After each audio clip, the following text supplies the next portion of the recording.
Congratulations, you made it to the Exfil. You can sit back and relax, unpack your bags, and we hope you enjoy the show.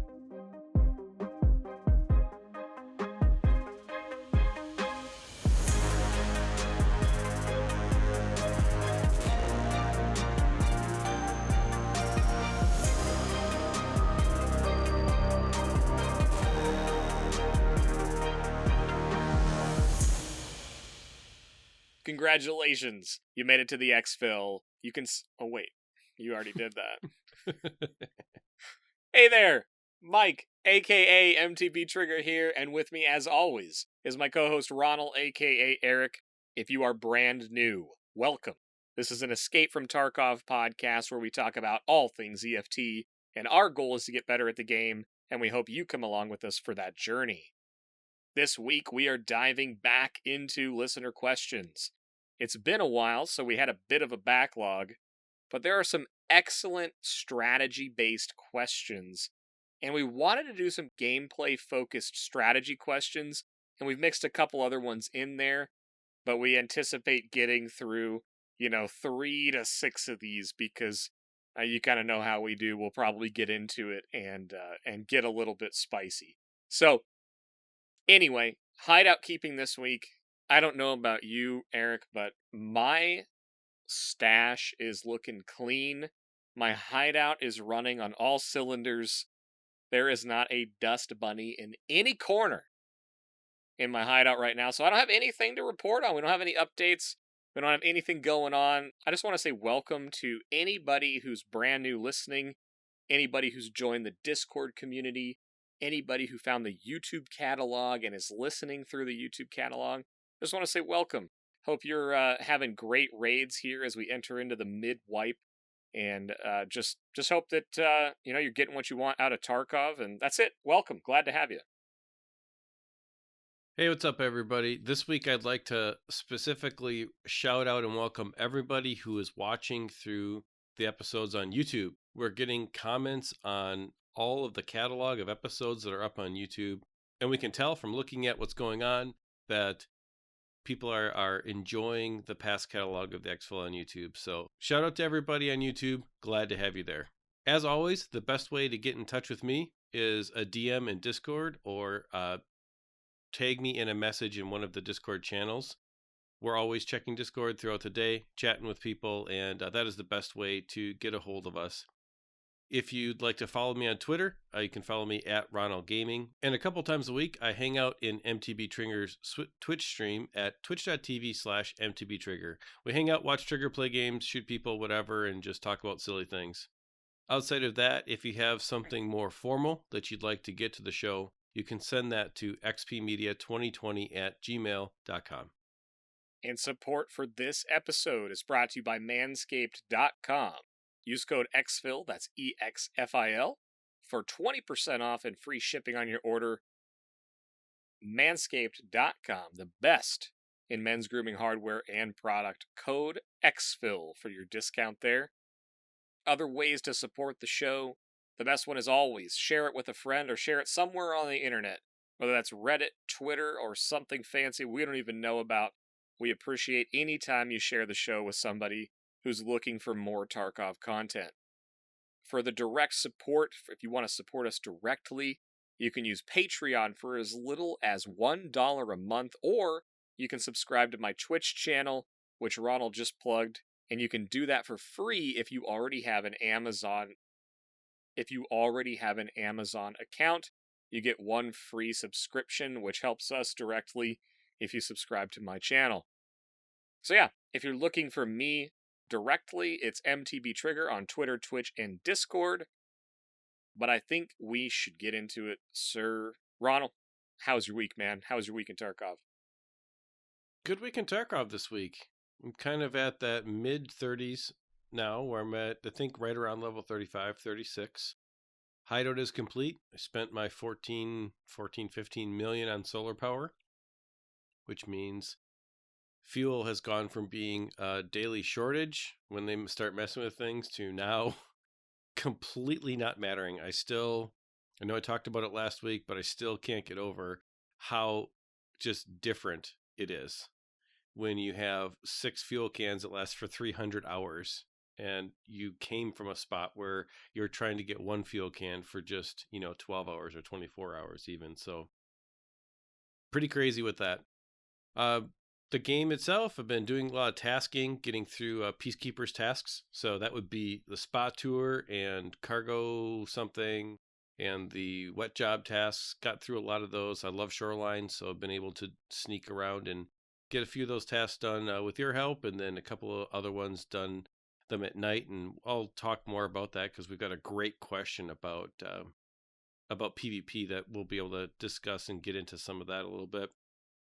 But overall, I'd say a good week of just progressing. And like I had mentioned a couple weeks ago, I'm not super interested in getting Kappa. If I do end up getting that far down the tasking system, it'll just kind of be a byproduct of playing the game. For this wipe, my goal is to get to level 40 and then just kind of enjoy the game from there by being able to purchase a number of the things that you need in game from the traders instead of on the flea market. I kind of want to get to that point and really test out playing the game in that way. Everybody tells me that that's, such a great thing. So I have never gotten to level 40 yet. The last wipe, I think I got to level 38 and then Battle State reset the game on me. So we'll see how far I can get this time around. Right as you were ready to dive in heavy to PvP.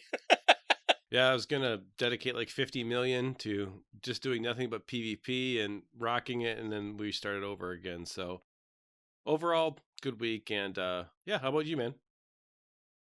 Yeah, good week. It's interesting. Similarly to you, or at least what you were saying about getting to your goal and then figuring out what you want to do.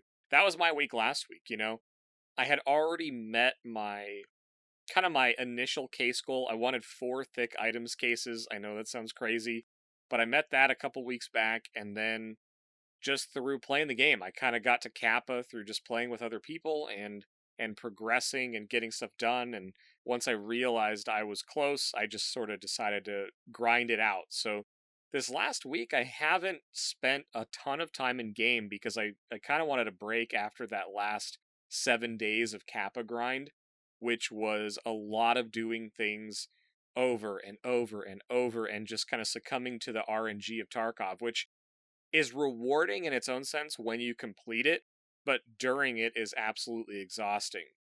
So following that, I had the Punisher tournament qualification.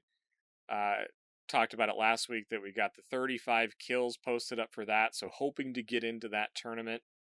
And then since then, the last week, I've been farming my Bitcoin farm. And really, I've been doing something interesting on Factory. I want to stay fresh on Factory because if I get into this tournament, I want to feel really good about being competitive and putting up a good performance. So originally, after I got Kappa, I was going to spend a lot of time in labs, but I think I'm going to wait to do that until after this Factory tournament if I get in. So what I've done is changed up the way that I farm Factory a little bit because if you've ever seen my stash, a lot of people know that I hoard a tremendous amount of guns, magazines, ammo, all of that. And so what I've forced myself to do is if I'm going to farm Factory, as soon as I've taken a gear kit or a full kit, so helmet, headset, bag, armor, not nades and all that, but that's kind of the basic, right? Helm, headset, armor, vest, or tack rig, and a bag. I put that into my stash. And then anything else I take off of other players, I sell. And that's different for me. Normally, I would hoard guns if they were any kind of gun that I could use. And so I'll upgrade the gun that's in that bag. And so it's not like a 0 to hero, but it's basically next raid ready, is kind of the way I'm handling it. And then farming rubles that way. And the idea is I need a pretty significant amount of money to do the Punisher qualification runs, and I'll probably do a couple more of those before the applications are closed, because if I can score better than 35, that's great. But it takes a tremendous amount of gear and ammo and prep to put together a good run. And I didn't realize how much, but it costs, it was like 6 or 7 million worth of gear that you have to have ready. and you have to be ready to lose it and gear up really quick. And that comes in the form of stims and high-end ammo and all of that. So that's kind of what I've been doing on Factory, but I've been kind of rounding out my cases. I bought the last couple mag cases and ammo boxes, so I've got my 10 mag boxes, my 10 ammo cases. They're all by caliber and starting to organize everything into it. So my own little hoarding paradise in my stash screen is really coming together nice. That's awesome. I think everyone should check out your stream to actually see your hoarding, like in real time, because it's pretty incredible and way over the top. Like you'd probably be the first guest on the Tarkov Hoarder show. It's bad, man. Like I'm sitting here thinking about all the room that I just created in my stash, and I'm like, oh man, I could put so many guns there. It's so much room for activities. Yeah, I mean, they say that if you wipe with more than one credit, it's a waste, but I kind of think like in your case, it's like if you wipe with more than 100 million in stash worth, it's just not done yet. The last wipe, because of the surprise, I had so much stuff that I was gonna use at some point that just never saw the light of day. So I'm trying to not do that this time around, but I don't. I'm a collector, man. Ever since playing Magic the Gathering as a kid, and I've always been a collector of some sort. And even when I played Diablo 2 back in the day, I would create mules, which were basically you would create a character to hold items, and there were certain items that every time I found one, I kept it. And so for any of you Diablo 2 junkies out there was a item called the Shako, and it was a green helm that was really like it was good on every single character, basically. The Harlequin Crest, I believe, is the name of the actual item, and it didn't matter what defense, anything. I had characters full of them, and I'm talking plural. Their stash, their bag, is just how I play these types of games. And if you've seen the Diablo inventory system, it looks a lot like Tarkov. So yeah, maybe that's why. I don't know. Or I'm just crazy. I don't really care either way. I enjoy it. So I think it's interesting. It's like what to keep in Tarkov and what not to keep. Eventually you end up having like gear fear to the point where you keep things that are just taking up inventory space that you're never going to use, right? And then you get over that and you lose it all, and then you feel frustrated because you lost the things that you've been staring at for like months, in one bad raid to some Chad who doesn't deserve it. And then it becomes like, what to keep and what not to keep. I don't know. I don't know, man. I just have kind of this wipe, I've done everything totally different. My stash is kind of a hot mess, and I just play the game and don't really keep much and just sell everything and buy what I need to progress. It's just interesting. It's almost the opposite of your very well organized and groomed stash of everything. It's just kind of funny to me. everything needs a case. If it's not in a case, it's wrong. Okay. Yep, yep. Exactly. And it's great. It's great. There's absolutely nothing wrong with that. It's just funny to me. No, there might be. I don't care. I'm gonna do it anyway. It's awesome. I like if Battle State ever came out and said you can only have like one of each case or something, or if they limit it in some kind of way, like it's gonna just be like straight dagger to the heart. I'm gonna have such a big problem with that. But what's interesting though is even at the beginning of the wipe, even starting out, it doesn't stress me out at all, right? I can work with not having cases, but I really do enjoy just like, and man, my items case that has, the two holodilniks in it. It's got the two med cases in it, and we've got the painkillers, the stims, the healing stuff. It's all got its own nice little spot. It's beautiful. It's funny is, my wife has to get on me for cleaning stuff in the house, but boy, if she saw my stash in Tarkov, she would be pumped, man. Like she would be all about it. Remember, it's not OCD, it's CDO. You got to get the letters in the right order. Exactly. Yep, I do have Tarkovian CDO. That's an absolute thing. But I mean, it's funny. I mean, all aside this, I'm excited for tonight, right? And this is, as you can probably tell, this is much more of a loose format because our whole plan was to take some questions, some really good questions that have been posed to us over the last few weeks, and we haven't done this in the last few months. We did take a couple of listener questions, and actually they turned into their own episode, really. But we had a couple of really good ones that we wanted to go through. So basically, what we've got here is all we've done is normally we would do some sort of prep and try to have some sort of order, which we never follow anyway. But tonight, all we've done is gone through and pulled the questions off of YouTube and Discord and DMs and put them into a document here. And I don't know what Ronald thinks about these. He doesn't know what I think about these. And some of them may be pretty quick answers. Some of them may be just we get into a crazy discussion on. We don't have any plans for this episode at all. So other than the who wrote them and what the question is, that's what we're going to do. So, and they're not any particular order, but I can tell Ronald already read them because he alluded to one being PvP based, which sounds like he is fully torqued and ready to go for this. So let's jump right into it. We have the first question comes to us from MisterNight. And MisterNight writes, I've been struggling a lot when outnumbered. Personally, I would like to hear about how do you handle 1v2, 1v3, or 1 versus an unknown number of enemies. What do you do in those situations? I know just getting out is an option, but sometimes I'm protecting a buddy's loot, or I'm not sure I can escape the enemies. Well, the short answer is you die in that situation. No, not in all seriousness. I mean, most likely you're going to die in that situation. So if you're looking for the Oracle of Wisdom, you're probably going to die. But my short answer would be, I guess, it's very situational on what map you're on. If you're in a 1v3 situation on a big map where you have cover and you can maybe slip away and retreat and maybe change your angle easy, you might have a chance.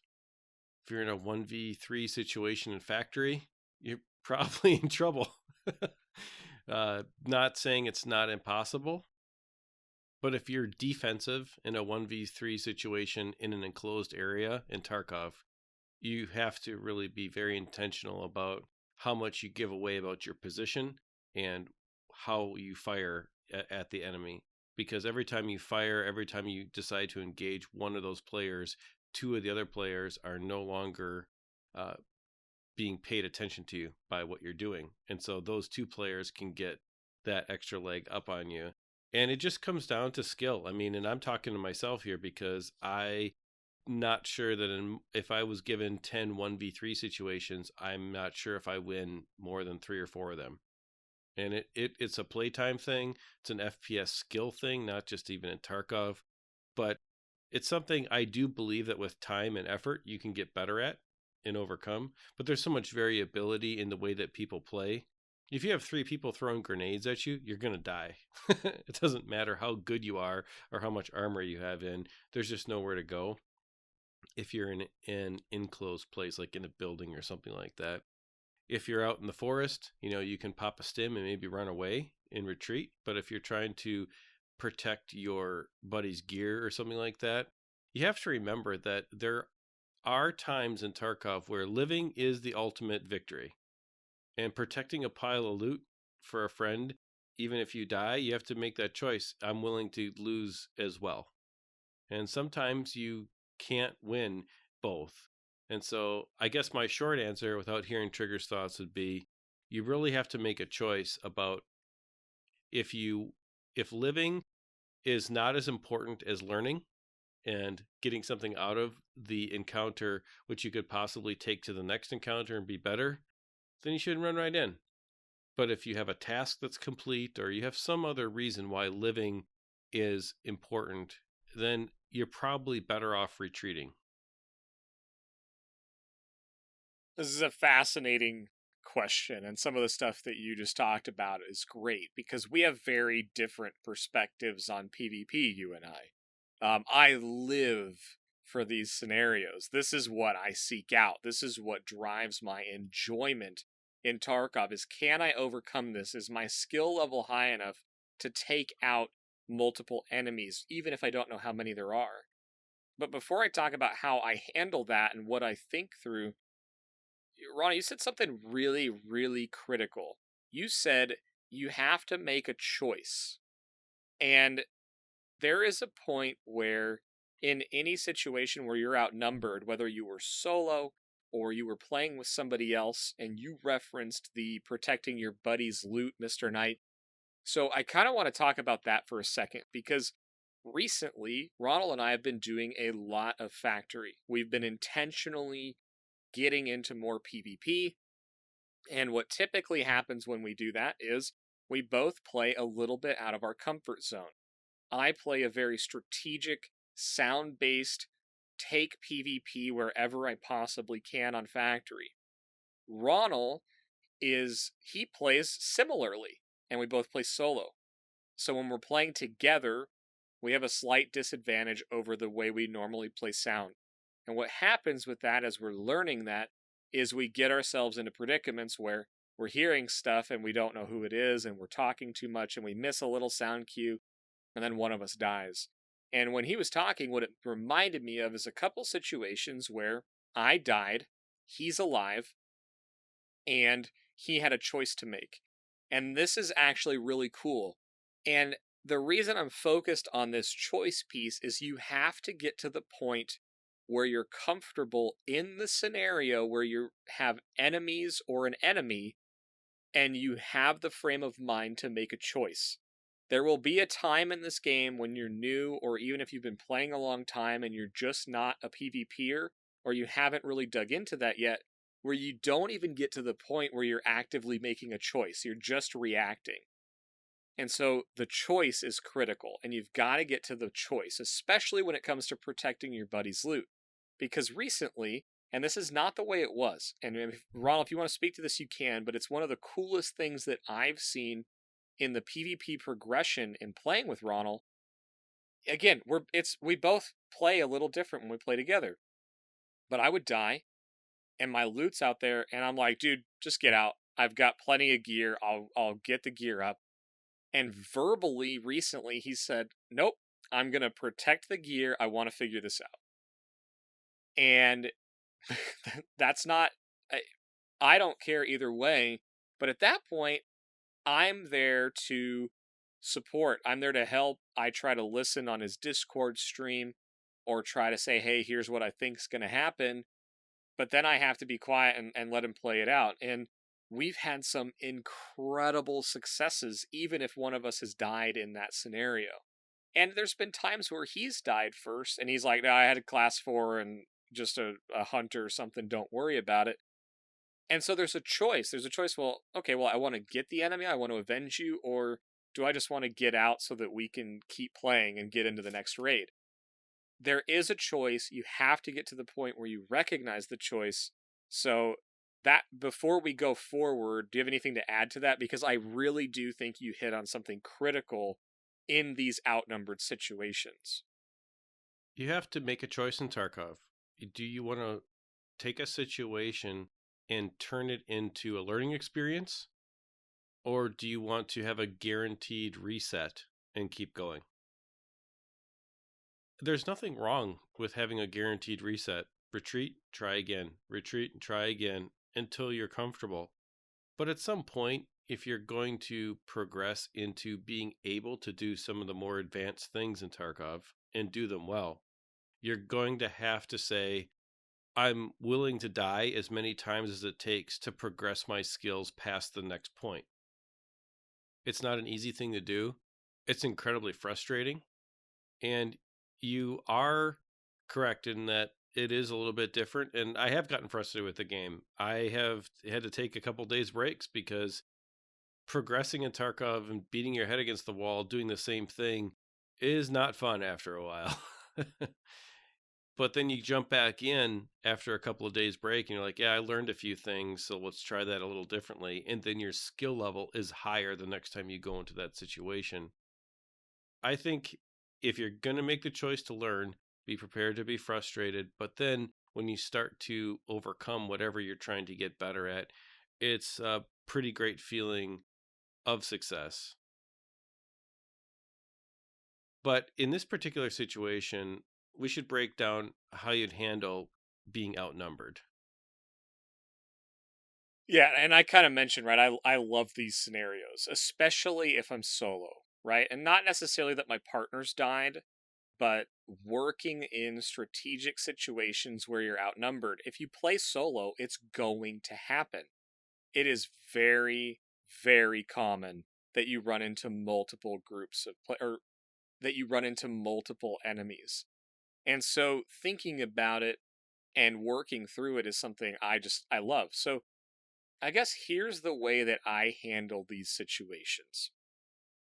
Immediately upon hearing enemies or entering into a place where I believe there are multiple enemies, I always think about, where did I come from? Can I go back that same way? And what are the other exits available to me?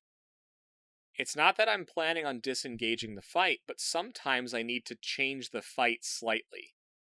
So think about dorms, for example. If you're on the third story of dorms on customs, there are 2 exits on either side of that floor, right? You can go out the metal staircase back towards the middle of the map. You can go out onto the roof and jump off onto the metal fence, or you can go down the middle staircase into the middle of dorms. So there's 2 exits on either side, like I said, then there's one in the middle.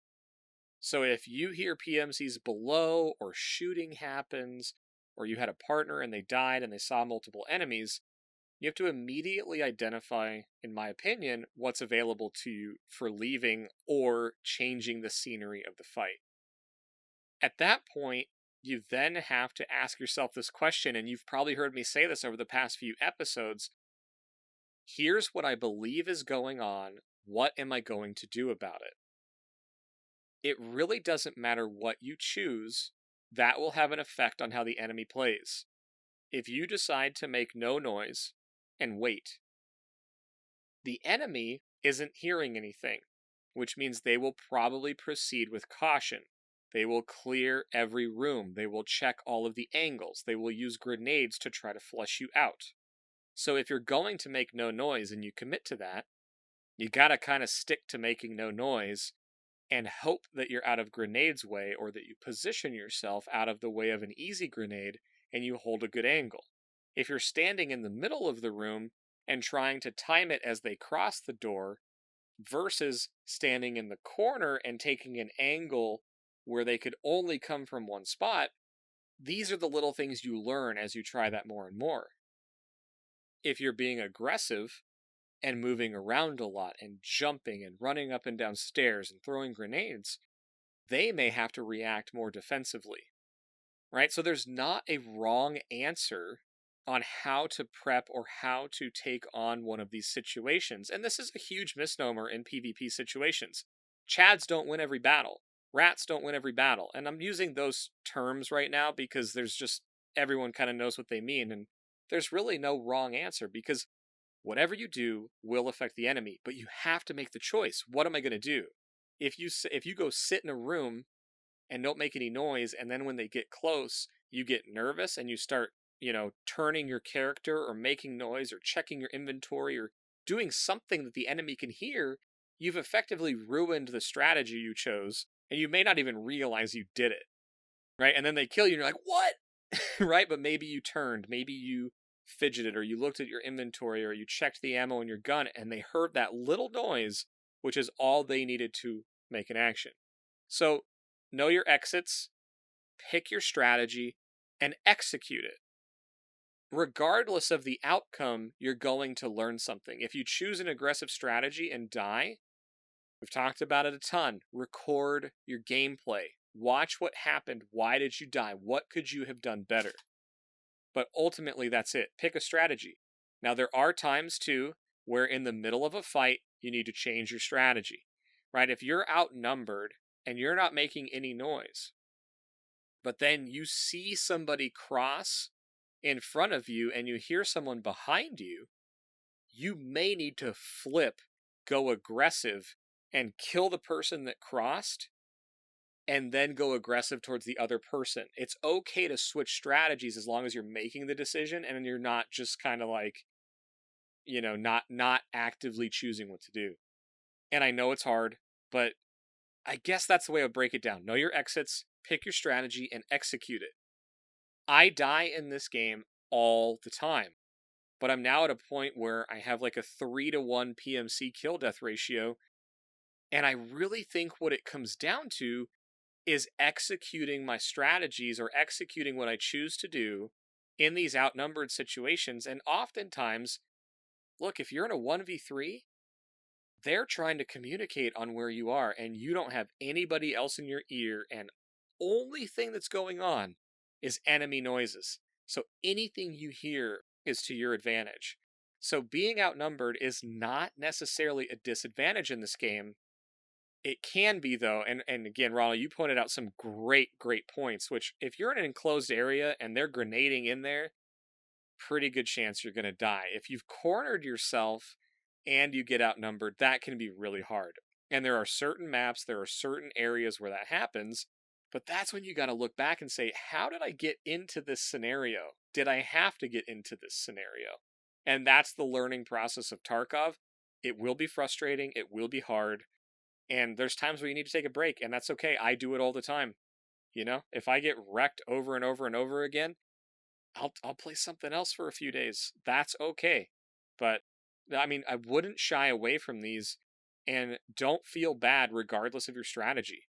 You know, you don't have to engage in PvP. If you successfully are quiet and are outnumbered and they leave, that is a win. That is a win. You survived. So anyway, I know I got on the soapbox there, but super important. Pick your strategy, execute it. I really like this question because it addresses one of my really favorite things to say about Tarkov. And it's kind of a spicy take, but I'm going to say it anyways. Because you said we were going to get spicy, so we got to get spicy a little bit. And one of my favorite takes is that Tarkov is not Call of Duty. So if you retreat from a situation where you're in a 1v3 or a 1v whatever, you're not losing and you're not playing the game wrong. Not being an aggressive player in Tarkov doesn't mean you're playing the game wrong. So if you need to retreat to win, to live another day, to get out and not die, that is not losing in Tarkov. And that's also not playing the game wrong. And I think that it's a good thing that if you use I think it's a good thing to have the option to just retreat and not engage in your toolbox to address these scenarios and not just dismiss that as playing the game wrong, because you're just going to frustrate yourself if you don't leave every strategy on the table to address a PvP situation. Absolutely. It's really easy to get sucked into, other games that you've played in the past or other games that are really popular. Tarkov's not Call of Duty. Tarkov's not PUBG. PUBG's the game I probably have the most FPS hours in the past 10 years next to Counter-Strike. This is not PUBG. But the other truth is, I can run around and go high speed and be a killing machine. I don't particularly enjoy that. I like playing more strategic. I like to survive more. If I do that, my survival chance goes way down. And for me personally, I don't like that. There are some players that like to run and gun like crazy. That's awesome. You can play it however you want. But survival's key. So, you said at the very end of your question, Mr. Knight, I'm not sure I can escape them. Well, if you're choosing to learn how to escape those situations, choose that option and figure out how to get out. And you'll find that to be rewarding, and you'll find ways that don't work. But the last thing I would add to this, use utility. Whether you choose a passive strategy or an aggressive one, use grenades to make them do what you want. Do not use grenades to kill people. You'll learn how to kill people with grenades, use them to move people to start. And once you start learning how to move people with grenades, what happens is people don't react the right way and they die. So use your utility. It's a huge thing. If you die with 3 grenades in your pockets, you were 3 grenades short of potentially winning that fight or getting to escape. So use your utility. So yeah, great. Our first question, which we planned on 5 minutes, we're now halfway through the episode. Here we go. So the next question. Xebra writes, I'm a new player, and I have a problem occurring as I have a Red Labs keycard. I'm having difficulty getting use out of it, so how should a new player go about farming with a Red Labs keycard? Now, if you're not familiar with the Red Labs keycard, this is an important thing to understand. Maybe. It may not even that be important to most players, unless you stumble into one. The Red Labs keycard is perhaps the most expensive item in the game. It's a 1-slot item. It is a very rare spawn on scav bosses and in a few places on the Shoreline Resort, and I'm sure there's a couple other places I'm not familiar with. But basically, it gets you into a room on the labs map, which has another locked area in the room, which has 5 or 6 rare loot treasure spawns. And I've been told in the past, this is not confirmed, but it has a minimum value that spawns into that room. So for people that run labs over and over, the Red Labs card represents the room that everybody wants to get into because it has the best chance of high tier, high value loot. So the red room on labs is often, as the wipe goes on and on and on, a very heavily hit and PvP intense area. Thus, the Red Labs card has a tremendous amount of value because if you have one and you can sustainably run labs, it will basically guarantee that you can run labs over and over and over and over again if you can successfully farm that room. And it's also the rarest item in the game and has a very, very high value. So, that's the Red Labs card. Personally, I find this question very interesting, more on a generic level though, because I think we've all had this happen, right? Early on, you find something that you've either heard is rare or you're not sure if it's rare. And this question of what do I do with this? How do I operate with this? The best thing you can do is look stuff up, right? But in the beginning, you don't want to look every single item up. But there's some items that I think most players get familiar with, like a LEDX or an ophthalmoscope or the Red Labs card, or maybe there's some guns that you've heard of that you find one or you get one randomly because you scavved in and found a dead body with a bunch of stuff. I think the best thing you can do in these scenarios is look it up, see if it's something you want to do. Now, this scenario, I remember talking to Xebra, and it was a not found in raid because he accidentally took it into a raid, so he couldn't sell it. That would be my first thing, is if you haven't even played labs yet and you find a red key card, sell it. Get the 40 or 60 million or whatever the thing's worth and use that to do other stuff. Labs is not for everybody. I don't even run labs that often. It may be what you want to do. But I think forcing yourself to learn labs because you have a non-find and raid red card is probably just going to lead to frustration because of the qualifier that you're a new player. Or it could be the best scenario possible and you end up loving labs and you have a reason to farm it. Either way, I think that doing the research on rare items and seeing what they're used for, especially if it's a key, right? You're going to find keys all the time. You'll find a reserve key or Maybe you find the ultra medical key on interchange. The good news is if they're not found in raid for some reason because maybe you looted it and died with it in your secure container, you can always go into a offline raid with that key, turn the AI off, go hit that room a couple times, and you'll learn, get some map knowledge. You'll learn if there's some things that you want to try for in online raids. Or you may say, that part of the map doesn't interest me, I don't care about that room, whatever. But offline raids, look it up on the wiki.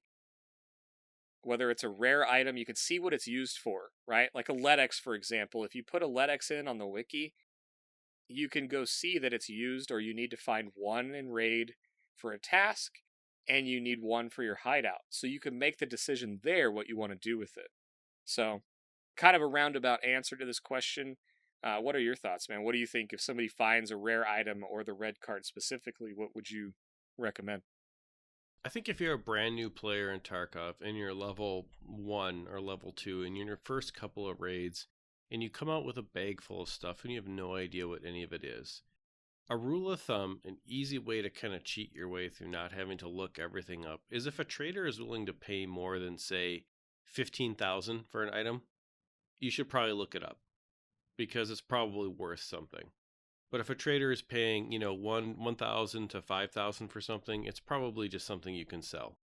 And if you get in the habit of doing that, you're going to be able to kind of pre-sort those valuable items before you open up the flea market and have a chance to see what the market is allowing for a price for whatever that item is. If you're a more experienced player, well, then you kind of get the idea, well, like this is worth something, that's worth something. And if you play for multiple wipes and you say, okay, well, I'm going to farm a particular item. But there is kind of this thought of like, what do I do with these ultra rare kind of things? And you have to make a choice. Like if you're not a player who routinely gets, into the 40s or low 50s, I'm not saying it's not possible, but labs is going to be probably difficult for you. Because at a certain point, that's where all of those players are. That just becomes kind of the top end competitive end of Tarkov for the people that play the most. And because of that, if you don't have the time to keep up with that, you may be a low time but high skill player, and you may be able to dominate once a week in labs, and that is a thing. I know that happens in this game. So this is not a blanket statement by any stretch. I'm speaking to the other rest of the people that it's probably not worth using the way that it's intended. It's more valuable to you and probably going to provide a better play experience for you to just sell it and use those rubles or whatever currency you sell it in to fund either your hideout progression, fund other things on maps that you enjoy, fund the ability to play with your friends, those kinds of things. You're probably better selling those rare spawns. That would be my advice to the majority of people who are playing Tarkov. Yeah, that trader example you gave of looking up what traders will pay for it is a phenomenal tool. Not necessarily that you're going to sell the items you don't know, but you can really save yourself a lot of time. And the same rule of thumb actually goes for keys. It's I don't know what cutoff amount I would say, but if you find a valuable key, usually therapist will pay a significant amount for it. And therapist is usually the barter item buyer anyway. So therapist is a really good one to check on what the value of items are, if it's a barter item or a key. And if she's paying, 10, 20, 30, or way more than that, it's probably worth looking up to see what you got there. So great tip. I really like that strategy. The next question comes to us from Nicho. I always want to say Nacho when I see this in Discord, but I think it's Nicho. Nicho writes, I certainly related to your discussions on gear fear and exploration fear, but I feel like I'm experiencing another fear. Fight fear. It's the first wipe for me. I'm already at level 35, so I've played quite a bit since the new year. Sometimes I'll fight with somebody and maybe I don't instantly kill them, or maybe I'm near a big fight and have a chance to third party. I often choose turning and running instead of pushing to contest, which ensures that I will survive and keep that chance of extraction. Is this common? Is it normal? And what are your recommendations for overcoming it?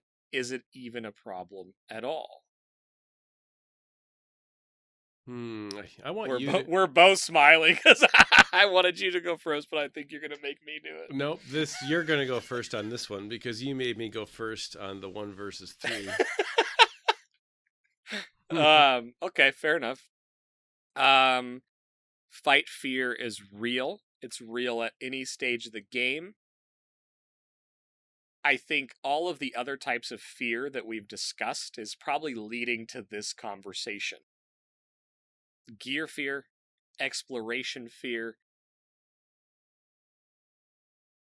those all lead to fight fear. I mean, if you don't know an area, if you're wearing a bunch of gear or you looted some things that are very valuable and you hear a fight somewhere, those things can cause that internal battle of, I really don't want to take that fight. I want to turn around. So whenever this comes up, though, I always point to, well, what do you want? What do you want out of the game? Do you want to get better at PvP? You may not. So why are you scared of the fight? You have already made the choice and you leave, and that's fine. There's nothing wrong with that. All these little questions. Is it common to be scared of fights in Tarkov? Yes, it's common. Is it normal? Yes, it's common. Do I have recommendations for overcoming it? Yes, I do.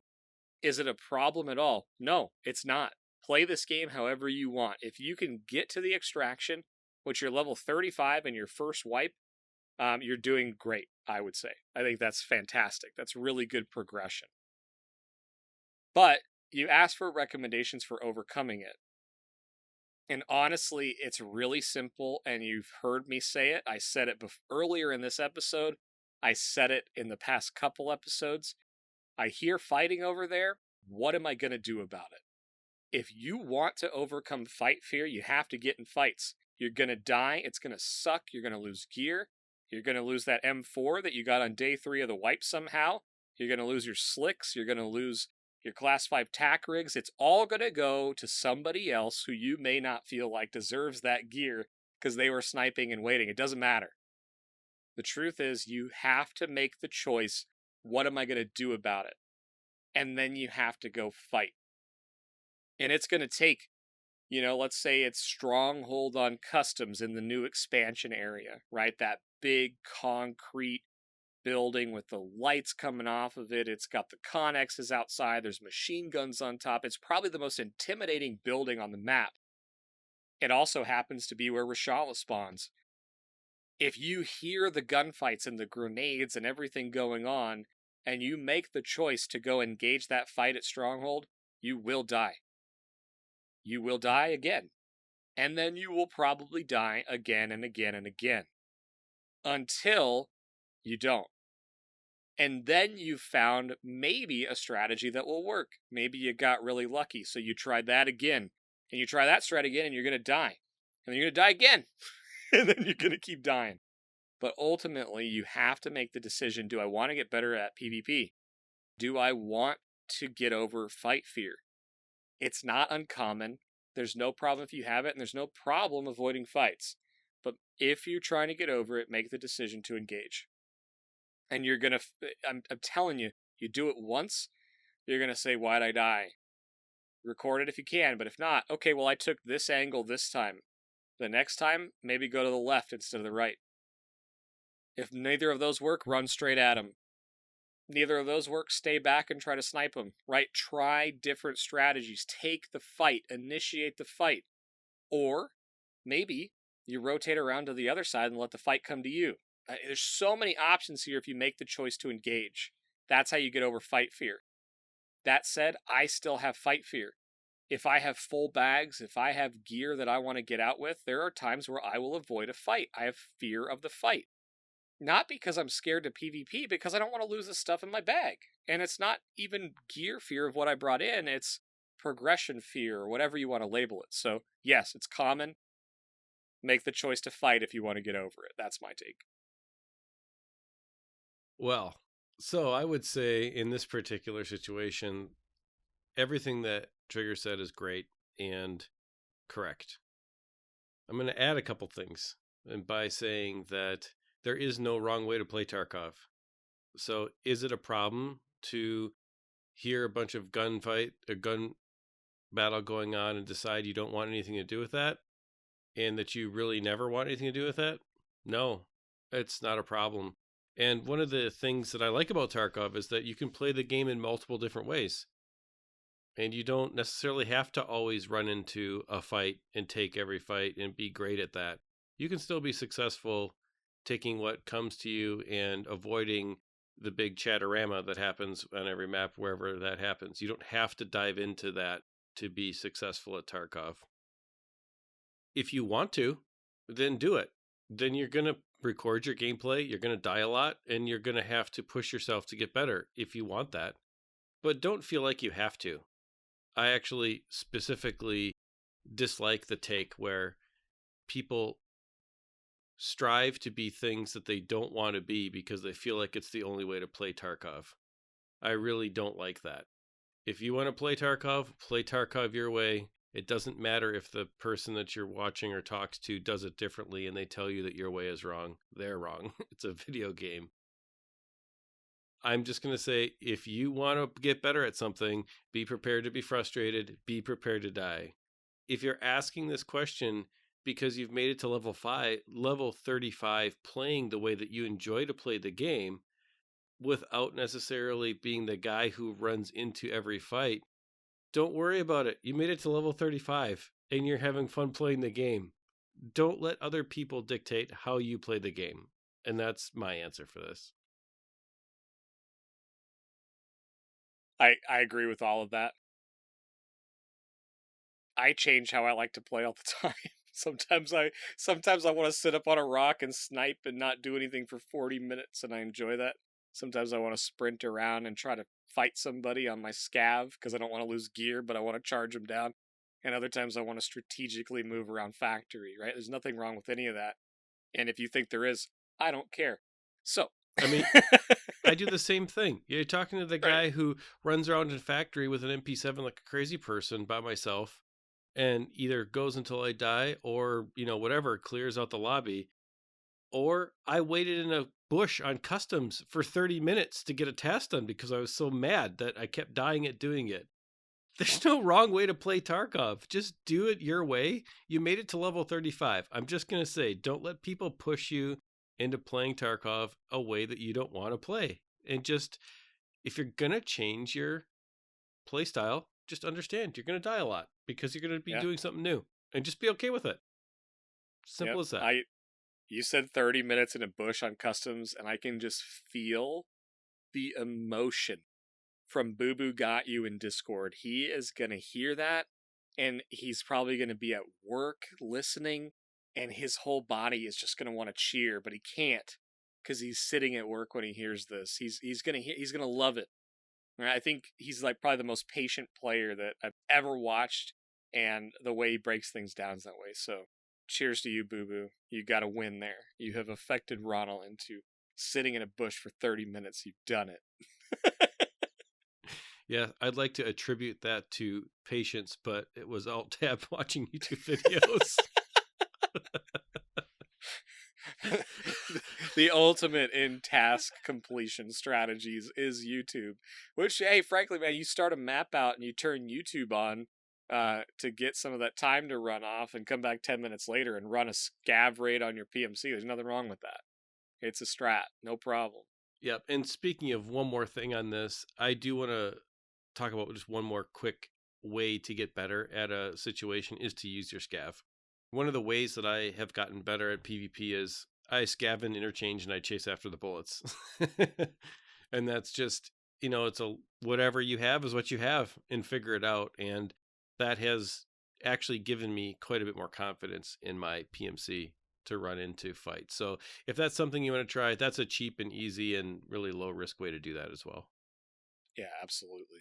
And the last question that we're going to have time for on this episode comes from Clazzikshot.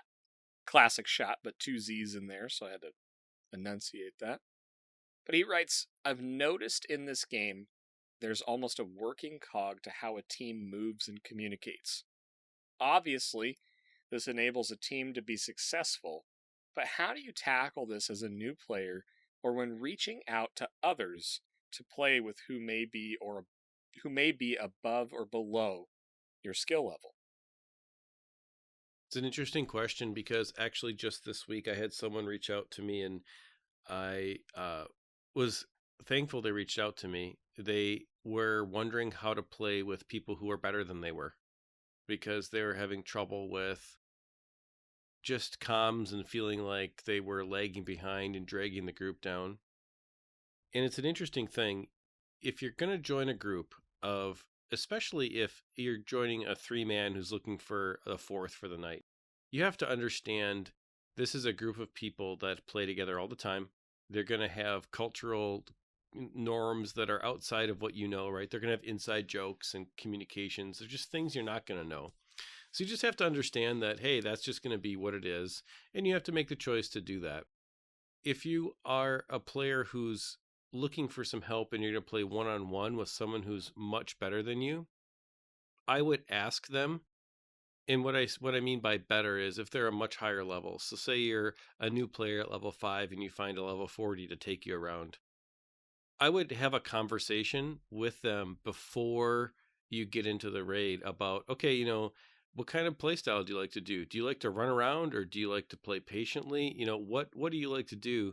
And having that 5-minute conversation about how you're playing and how you're comfortable playing FPS games will probably save both of you a lot of frustration, because the higher level player that has more experience will be able to adapt their play style if they want to whatever play style of the new player that they're trying to help. And if you can work out just on a basic level that before you start, I think it makes the whole concept of playing together with people that you don't know much more successful. What do you think? Yeah, I would agree with all of that. I think the interesting part about this, especially as it relates to Tarkov, is skill is such an interesting and hard thing to define in this game, right? What's skill, right? What is it? What does it mean? I'm not trying to get super philosophical here, but is survival rate, is surviving most of your raids high skill? Is having a high kill death ratio high skill? Is getting Kappa container high skill? I could argue against everything I just said and say that none of that matters as far as skill. So the interesting part is when you start piecing together squads, is players of different skill level, right? And of course there's mechanical skill. Of course there is knowledge of the game and of the maps and all of that, right? I'm not trying to say that you can't get better at this game. What I'm saying is that there are absolutely skill gaps, but the way they present themselves in Tarkov is actually similar to players who are highly skilled in different things. If you have a highly skilled passive player playing with a highly skilled aggressive player, they will struggle almost as much as a brand new player who is playing with somebody who knows everything about the game. Doesn't matter how much they know about the game. It doesn't matter how mechanical they are. They present themselves in the same way. So it all comes back to having the conversation up front. And I think creating the objective is probably the most critical thing. If you're just finding 2 or 3 other players, regardless of skill level, and you're like, hey, let's go play interchange, it's not going to go well. It's not. Or you have to set the objective like, hey, let's go play interchange. I really want to try to do PvP on the top floor of the mall so I can learn it. Boom. That right, it sets something for everybody to get on. Or I have this task, or I'm trying to get a graphics card, or whatever. And that can allow the new player and the experienced player to have the conversation on how to tackle that based on where you spawn. It can have the aggressive player and the passive player decide on the best tactics that they're both comfortable with and so on and so forth. But that's why I put this question in here when I read it, because I actually don't think that skill level or play style or anything matters. I think if the objective is to survive, and then there are other objectives that everybody agrees on accomplishing, that's going to lead to the most successful raids possible. The best part about Tarkov is you can't plan on what other players are going to do on the map, though. So even given that, clear communication lines, we have the big objective of surviving, we know how each other plays, this is what we're going to do in the map. You may go to interchange and Killa could be there. That can change everything, right? But it all breaks down to just how you talk about things. Oh, hey, did you hear that sound? That is Killa's RPK, right? It kind of glitches out, and that's how you know he's here, which means there's probably going to a lot of be a PMCs in the middle of the mall. Do you still want to go there because it's going to be kind of hot? There could be a lot of PvP action, right? And it's working through those things that are dynamic in the game. You could present so many scenarios, but I don't think a low skill player should be scared to play with a high skill player. I don't think a low map knowledge player should be scared to play with a high map knowledge player. I don't think someone who plays RTS and just got Tarkov should be scared to play with someone, like me, that's played FPS for 20 years. That doesn't mean we're not going to get frustrated, because this game will get you in situations where you're not comfortable. It's fine. Do it again. Ronal and I could probably talk about this subject all the time, because we have had phenomenal raids. We have had raids where we want to throw our headsets. We've had raids that nothing happened. Like, we wanted things to happen and nothing happened. Everything happens if you do this. And we've gotten out of raids like, how did we pull that off? We did it. We got, all that matters is setting objectives and going for it. And if you don't set objectives, be prepared to die. And that's okay too. We've done that plenty of times. So that's my that's how I would recommend thinking about it. Right? You can't affect the person you're talking to. Right? They're going to think about it their own way, but if you're going into this situation as either the new player or the highly experienced, that's how I would approach it. I absolutely agree with all of that. But that's about it. And we were prepared to die. However, we made it past the Exfil camper guy. And the green bar is starting to flash, which means we are moments away from disappearing. But before we do, thank you as always for supporting the community by being part of it. And thank you for watching the show on YouTube, listening to it on your audio platform of choice. We ask this week, share it with a friend. If you have a friend who's into Tarkov, share the show with that friend. We are excited about how many new people are joining Discord. We've got tons of people every day. It's really going crazy, and it's great. Our community is active and large, so come play. Come find that squad in the LFG channels. Have your conversation about how you want to play the game first, and then go group up and have a great night playing Tarkov whenever you do that. But that's about it. So we hope you have good luck this week on whatever you're trying to do, and all of your raids go well, and we'll see you later. See everybody. Thank you.